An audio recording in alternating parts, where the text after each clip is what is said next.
Hello and welcome to 𝐿𝐴 Bundesliga Matchday 30. And the big question after Bayern are out of the Champions League, also Borussia Dortmund, no German teams in the semifinals of the Champions League, is if the season is good enough for Bayern Munich and for company's future. Ronan Murphy, hello. Hello, that is a very big question for Bayern Munich at the moment, and I'm sure it's one that will be going on at the club and around the club for the next days and weeks, especially as the Bundesliga title comes to a close. But if they were to slip up at that, it will begin for a company. But at the moment, it seems like they're happy enough with the job he's done, but the semi-finals is kind of where Bayern Munich expect to be at the least, and they didn't make it this season. So it's going to be interesting to see what will come out. No doubt, former greats, you'll have the likes of 𝗀𝗏𝗏𝗏 probably weighing in and people like that. 𝐬𝐿𝐴𝐴𝐧𝐧𝐞𝐿 is always one to speak his mind, so it'll be interesting to see what he says, because he's not involved as much as he was anymore, but he's still a big voice around the club, and it's him who's talking at the moment about the 𝗀𝗏𝗏𝗏𝗀 rumours for the summer. So yeah, it depends kind of what kind of weight goes behind or goes against company in the next few days, what will happen with his future. So it's kind of up in the air, I think, at the moment. Well, Tuchel brought the team to the semifinals, actually 5 minutes away from the final, and company couldn't do it. Also out of the cup, remember, but he is gonna win the Bundesliga title. Well, let's analyze everything in this Bundesliga. Let's talk a little bit more about Bayern Munich in a minute. Don't forget to subscribe. Let's go on now with the show.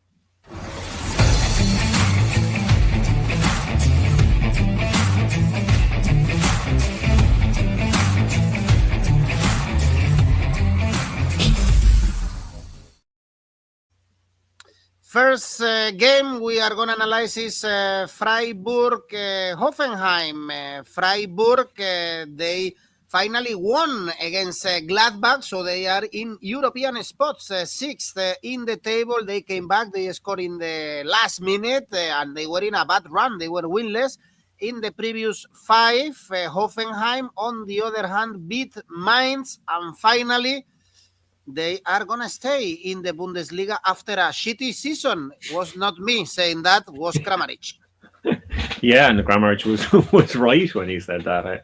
I think he's one of the only players maybe who's pulled his socks up in recent weeks, and both teams, like you said, ended winless runs at the weekend. Freiburg beat Gladbach 2-1, and Hoffenheim, I thought they were good value for the win over Mainz at times. And yeah, this Hoffenheim team, maybe under they can do something, but we haven't seen it too often this season. So the fact that they're kind of staying in the Bundesliga should help them, and maybe they can kind of push on a small bit in the last few weeks and not put their feet up and be on the beach maybe this early. And Freiburg's junior Adamu is going to be suspended for this match after 5 yellow cards, so that's a bit of an advantage for Hoffenheim. The most common result in the past in this one is 1-1. It was 1-1 earlier this season. It seems to be a lot of 1-1s in Hoffenheim's recent games. They've had 3 1-1s in their last 7 games. Average goals for these teams is 1.4 versus 1.1, and if we're to round to the closest full number, that's 1-1. So correct score 1-1 here is 7.25. I don't like the odds hugely on Freiburg. I think this is a match they could slip up in, and I think they could lose some points here. So I'm going for a Hoffenheim double chance at 194, because I think Hoffenheim could get maybe a point on the road against Freiburg. Okay, 𝐿𝐴𝐴𝐴𝐴𝐴 is going for the opposite. Freiburg to win, correct score 2-1, and 𝐿𝐴𝐴𝐴𝐴𝐴 for goals. And also 𝗀𝗏𝗏𝗏𝗏𝗏𝗏, welcome to the channel. We haven't seen you commenting in this video. Both teams to score. Next game is Heidenheim Bayern Munich. Let's see how Bayern Munich reacts after the painful defeat. Well, the painful draw in San Siro, painful knockout from the Champions League again. And only the Bundesliga title probably for company. They are keeping the distance with Leverkusen, 6 points away. So I guess it's all about the future with Bayern Munich, with also Müller saying goodbye to the Champions League and to the supporters in San Siro. Well, he said before the game, he was interviewed by The Zone and said it wasn't going to be his last Champions League game. But I think what he meant there is that he was going to be playing in the semi-finals and the final, not that he was going to sign for Shelbourne and play in the League of Ireland next season. That would be their Champions League representative. But yeah, I think Bayern Munich kind of have to look to the future a bit, but obviously they have to look at winning the Bundesliga, and that's Vincent Kompany's main priority at the moment. I know there's been some speculation that perhaps even with Manuel Neuer back in training, they should continue with 𝗀𝗏𝗏𝗀 in goal because he is the future kind of number one, or that what they see is the future number one. But I don't think now is the time to be taking those sort of chances. So we'll see if Neuer kind of gets back this weekend, or will it be the following weekend. And don't think it's going to matter too much who's in the goal for this one against Heidenheim, because Heidenheim are back-to-back games without scoring. They couldn't score against Leverkusen. They couldn't score against Frankfurt. They lost both those games. Bayern, on the other hand, have scored in their last 12 games. They obviously scored 2 goals against Inter. Didn't really look value for scoring too many goals. It was kind of a frustrating end to the match. 𝗀𝗏𝗏𝗀 went up for a free kick, and then 𝐬𝐭𝐚𝐲 played it short with just a few minutes left of stoppage time, and just kind of they ran out of ideas. And I think 𝗍𝐿 absence was strongly felt in the Champions League, and that's why we see them gone at the moment. But against Heidenheim, they usually do score goals. And like I said, against Inter, they scored 3 over 2 legs, so they are still capable of scoring goals as long as they keep giving the ball to Harry Kane. Last season's games were 3-2 to Heidenheim and 4-2 to Bayern.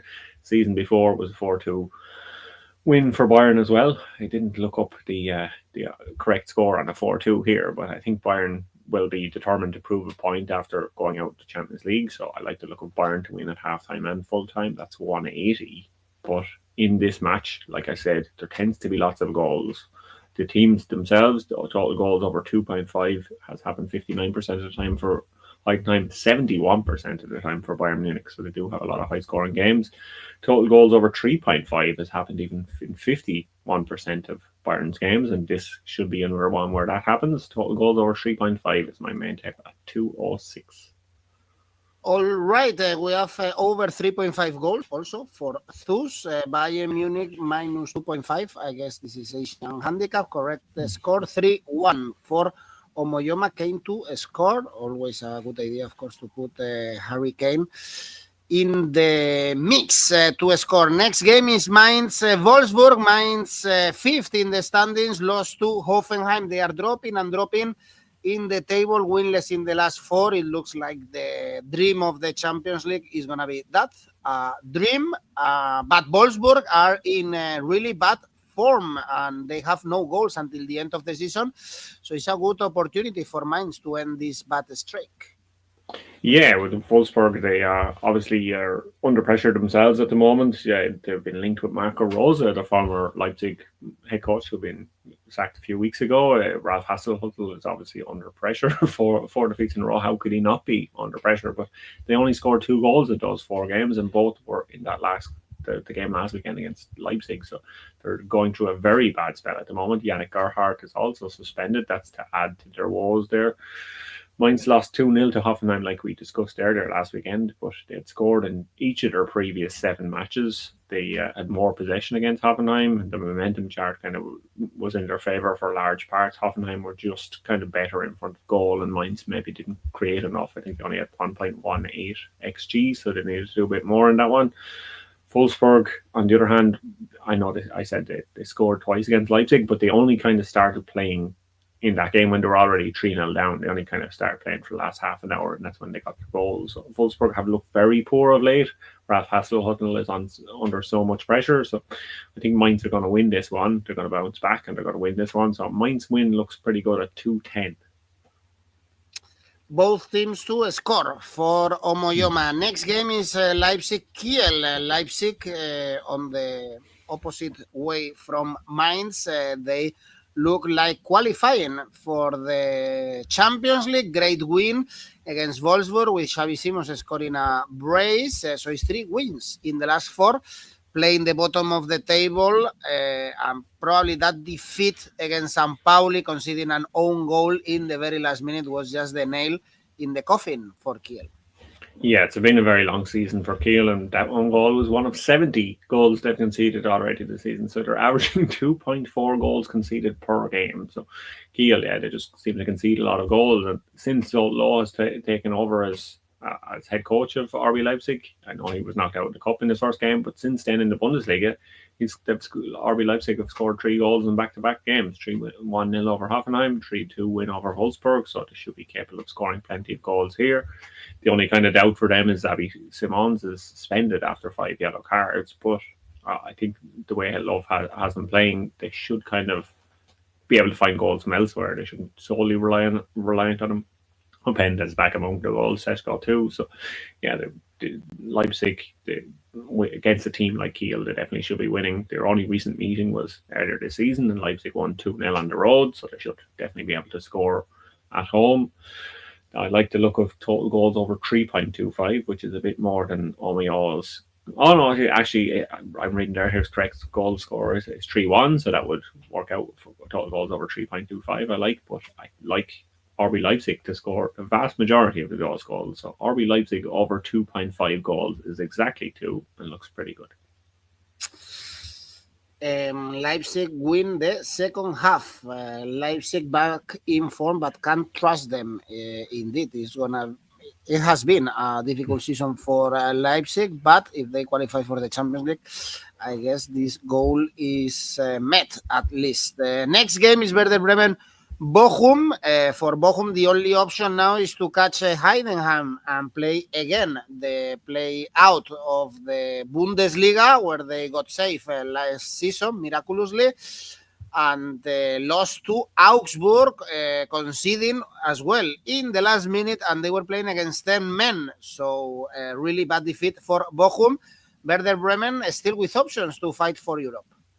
Yeah, I think they still have a chance to go to Europe, especially with teams around them kind of playing each other and taking points off each other. It will help this weekend because Bochum are a team that Werder Bremen should be taking plenty of points off themselves, especially with Bochum's suspension problems. I've mentioned a few suspensions so far on the show, but Bochum have Mathis Berro suspended. He's got 10 yellow cards already this season, and even 𝐸𝐴𝐻 has 5 yellow cards. So they're both out this weekend, and both are kind of key players for Bochum. And Bochum, in their past 5 meetings with Werder Bremen, they've won none of them. Werder Bremen have won 4 of them, including 4-1 at home last season. So more the same, please, for Werder Bremen fans. Werder Bremen to win 178 looks pretty good. Like that one. But Bremen, in their last 3 games, they've won them. They've scored two or more in their last 5.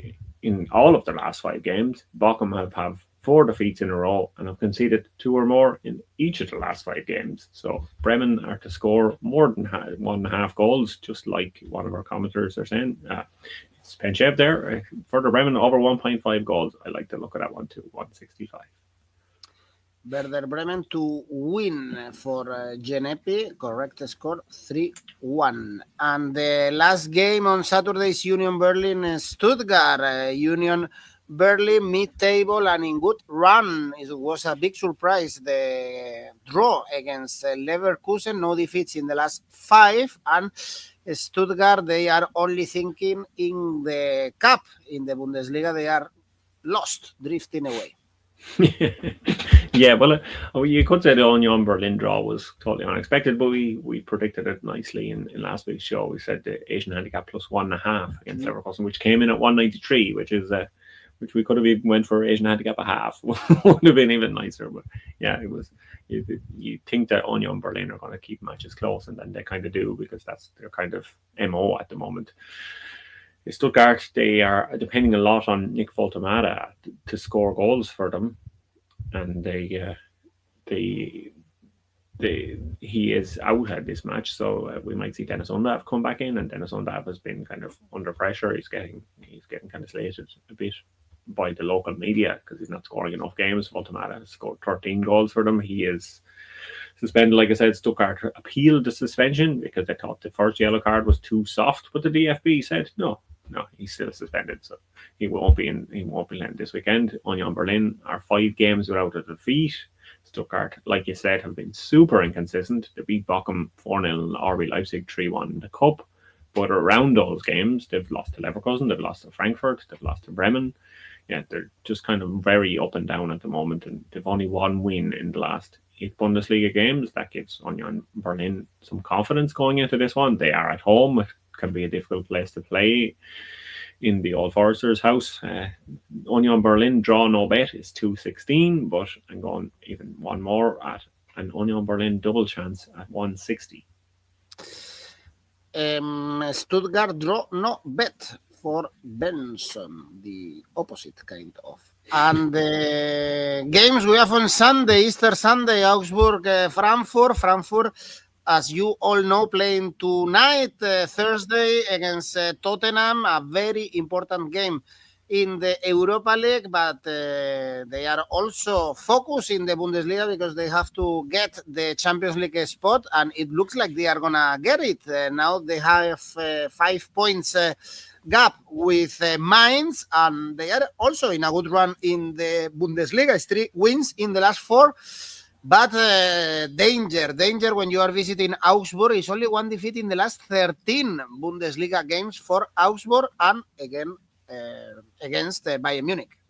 Yeah, that is a very good run at the moment. Yeah, they're very in very fine form at the moment, and you wouldn't expect them to lose to Bayern Munich, and expect Frankfurt to beat teams that they're playing against. We obviously have Spurs in the Europa League on Thursday night when we're recording it, so we don't know what's going to happen in that. They're playing at home, but they will be hopeful they can go through because their team keeps scoring goals, even without Marmouche gone. They seem to be scoring a lot of goals, and their Frenchmen are scoring a lot of goals. 𝐋𝐞𝐿 and 𝐵AHoya and Mbembe have 26 goals from French players this season. That's the second most of any team in Europe's top 5 leagues, and the team in number 1 isn't French, so they have more French goals than any team in League on this season. Real Madrid are the team with the most goals, obviously. Kylian Mbappe is to thank for that, but maybe not in the Champions League. I maybe shouldn't rub salt in the wounds after that one, Edu, after last night, but we might move. We might stay talking about Augsburg and Frankfurt. What a terrible game! Oh my god! I was watching the other one, but I caught the highlights because there was such a VAR delay. I was able to catch up at halftime. Yeah, I had 2 screens. I was watching both, and as a Real Madrid fan, I was paying more attention to San Siro. Yeah, two very frustrating matches for different reasons, I think. But yeah, hopefully for Augsburg, they can frustrate Frankfurt this weekend. The most common result in this one is a 1-1. The most common result in Augsburg is actually a 2-1 win for Augsburg. Both teams to score, yes, it's happened in 65% of Frankfurt's games and 3 of Augsburg's last 5 games. So both teams to score, yes, is what I'm going for in this one. 173. Draw is also possible, indeed. For Omoyoma, we like draws because the odds are very high, and the season over also for Dortmund. Well, not over because they have to qualify at least for Europe. Very, very poor season. If we were criticizing Bayern Munich, what to say about Dortmund? Last season, runners-up of the Champions League, and this season they are 8th in the Bundesliga, 6 points away from the Champions League. I guess it's going to be a disaster if they don't qualify at least for Europe, but they should qualify for the Champions League. But at least they showed some pride against Barcelona, winning the second leg, not like Real Madrid. And now they have a key game for this fight to Europe, Ronan, against Gladbach, another team involved in this fight. Yeah, you saw after the match, 𝐿𝐿𝐴𝐵𝐿 was delighted, even though they were knocked out. He said, "Today we played the best game since I've been here. We have to draw strength from this game, the confidence, the belief in what we can do. I hope the lads have seen what's possible today," is what he said. So, yeah, I think that match should show Borussia Dortmund that they can go up against anybody, and they definitely can go up against Borussia Mönchengladbach, because they're kind of in the opposite at the moment. And Tim Kleindienst came out after the loss to Freiburg, and he kind of said the complete opposite to what Niko Kovac had said. He said, "I don't know if some here have already developed a sense of commitment, thinking that the season is going to be okay and we can just coast along. That's what annoys me. We have this body language of if the season's already over and there's nothing to play for." So it's not great when your teammates are kind of saying stuff like that. Jonas Omlund could be back in goal for Borussia Mönchengladbach, but they don't want to risk him too early. So he could be busy if he does come back against Borussia Dortmund, because this is a match that usually is a high-scoring affair. Both teams to score, yes, it has happened in all of the last 5 meetings. The last 2 games of Dortmund at home were 5-2 and 4-2. So we should be seeing plenty of goals in this one. The most common result in Dortmund is 2-1. Correct score 2-1 in this one is 9. If you want to go for that one, I think 𝐬𝐭𝐚𝐲 is going for a 3-1. I'm not going to say definitely that, but I think there will be plenty of goals. Both teams score yes. Seem to have a lot, 64%, 68%. Both of the teams 80% of their last 5 games. Both teams score yes is 158, and I'm going to double down and go Dortmund to win and both teams to score yes at 240. Correct score 3-1 as well. Dortmund to win and both teams to score would also match this correct score. And last game, Pauli Leverkusen. What a pity seeing Leverkusen dropping points against Union Berlin. Perhaps we could have had a title race, but they missed another chance to put pressure on Bayern. And be careful also, I guess, Ronan, if you are trusting Leverkusen with these low odds of 1.7, we saw them not able to beat Union Berlin, and also struggling a lot against Heidenheim in the last away game. And Pauli, cheers to them. They are going to stay in the Bundesliga 1 season more. Yeah, it's hard to trust Leverkusen at some points, and I didn't trust them against Union Berlin last week, but I fully trust them to beat Pauli this week, especially with Xabi Alonso coming out and saying that the title race isn't over, that they have to keep going. There's still 5 games left, so he thinks there's still a chance, and I suppose he will hope that Bayern Munich will be so fed up after getting knocked out of the Champions League that they'll slip up before this match on Sunday. But yeah. The big news for this match is St. Pauli's Jackson Irvine is out for the foreseeable future with a foot injury, and he is everything for St. Pauli. He is what makes them tick. He is their key player on and off the field. He is just crucial, and without him, they will look a different team. They had him last December, and Leverkusen still won. They won 2-1 at home, and St. Pauli, they've only won 3 home games all season. They have been terrible in front of their own home fans. They've only beaten Hoffenheim, Union Berlin, and Kiel, kind of not the heavyweights of the Bundesliga, as you would say. Leverkusen, on the other hand, they are top of the away table with 14 games, 9 wins and 5 draws. So they haven't been defeated on the road this season. They're not going to be defeated by St. Pauli, because St. Pauli, they've lost 7 home games in the league this season. Every one of them that they've lost, they haven't scored in. So every the game they played at home that they've lost, they haven't scored. So if St. Pauli don't score, they are going to lose. If they do score, they're going to pick up points. That's kind of the rule in Hamburg at the moment. So Leverkusen to win 2-0 is 280. I really like to look at that one, because anyone said if you go to St. Pauli and pick up some points, you're not going to concede any goals. Leverkusen win is much safer at 176, but I like both of those tips for this match. Okay, our audience disagree. Actually, correct the score 3-1 again for 𝐬𝐿. So Bayern to win and over 2.5 goals, and also Penchev sees St. Pauli to score, in this case, in the first half. Well, Ronan, let's finish the video. Of course, guys, remember that we have our tipster competitions. You can win this money, $1,000 with Oddspedia, and also you can participate in Rivals and create your own tipster competition. There you go, all the available ones for NBA. Also, if you are fan of other sports apart from football, you have them all there. Let's go in Easter before with the chocolates or whatever you do in Easter. What is tradition in Easter in Ireland? No, it's very Catholic country. Going to church usually, which is something that I used to do when I was smaller, but not necessarily anymore since I'm an adult. But yeah, it's the Easter egg hunt and lots of chocolate. There will be lots of chocolate eggs on kind of around the country, and different kind of local businesses or kind of places you can go have Easter egg hunts for the kids all this week. The kids are off school this week and next week, so yeah, it's a great time for families at the moment. Exactly, always good. Well, Ronan, did I ask you for your safe bet? Not yet. You You started, and then we started talking about Easter. So my safe bet for Easter is Leverkusen to win, or Leverkusen Asian handicap 0 on Easter Sunday. And the ACCA? My ACCA has the 3 best teams in the Bundesliga all to win this week. So Leverkusen to win, Leipzig to win, and Bayern to win for 309.